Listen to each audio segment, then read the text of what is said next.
30 वर्षों में पहली बार कोई भारतीय प्रधानमंत्री नामीबिया की यात्रा पर प्रधानमंत्री की अगवानी कर रही हैं। प्रधानमंत्री को गार्ड ऑफ ऑनर दिया जा रहा है।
एक तरह से अपने संस्मरण को भी लिख रहे हैं। हम जानते हैं कि नामीबिया की ये पहली महिला राष्ट्रपति हैं और नामीबिया महिलाओं को लोकतांत्रिक भागीदारी के लिहाज से एक तरह से एक उदार देश माना जाता है। महिलाओं की राजनीति में बढ़ती भागीदारी है। नामीबिया दक्षिणी अफ्रीका के उन देशों में से एक है जहां महिलाओं की संसद में भागीदारी उल्लेखनीय है। संसद यानी नेशनल असेंबली में महिलाओं का प्रतिनिधित्व लगभग 44% के आसपास है।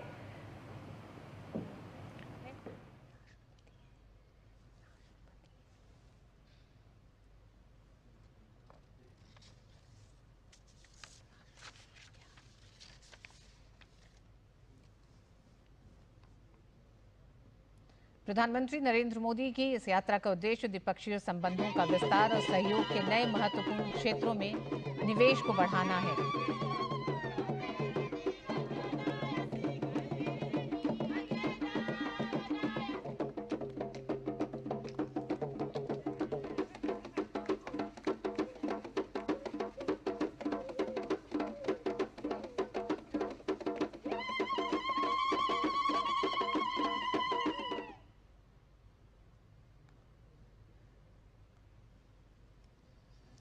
चीतों और दुर्लभ खनिजों के लिए मशहूर नामीबिया भारत का पुराना मित्र रहा है।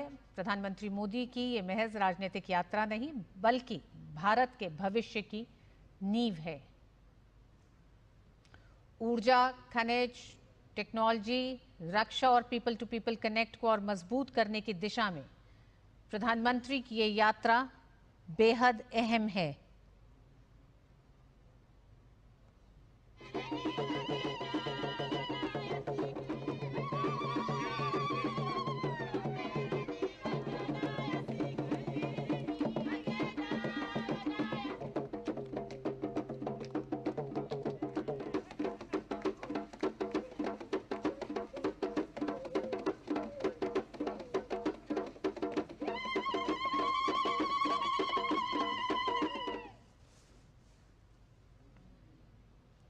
भारत की कूटनीतिक और रणनीतिक आउटरीच में प्रधानमंत्री नरेंद्र मोदी की नामीबिया यात्रा एक महत्वपूर्ण पड़ाव है। ग्लोबल साउथ में भारत के संबंधों को बढ़ाना और साझेदारी को मजबूत करने की दिशा में प्रधानमंत्री की 5 देशों की यात्रा बेहद अहम रही और नामीबिया यात्रा कई बड़े संदेश देते हुए है। जहां एक तरफ वैश्विक चुनौतियों और विश्व की कुछ बड़ी समस्याओं के समाधान और उनके हल की दिशा में भी प्रधानमंत्री नरेंद्र मोदी की नामीबिया यात्रा को देखा जा रहा है। भारत के नामीबिया से संबंध आजादी से भी पहले के हैं। 1946 में दोनों देशों के बीच राजनयिक संबंध स्थापित हो गए थे। तब नामीबिया दक्षिण पश्चिम अफ्रीका था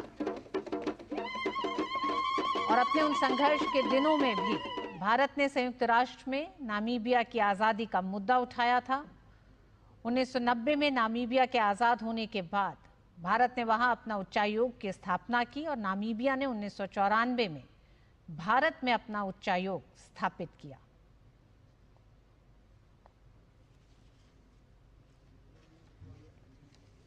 प्रधानमंत्री नरेंद्र मोदी की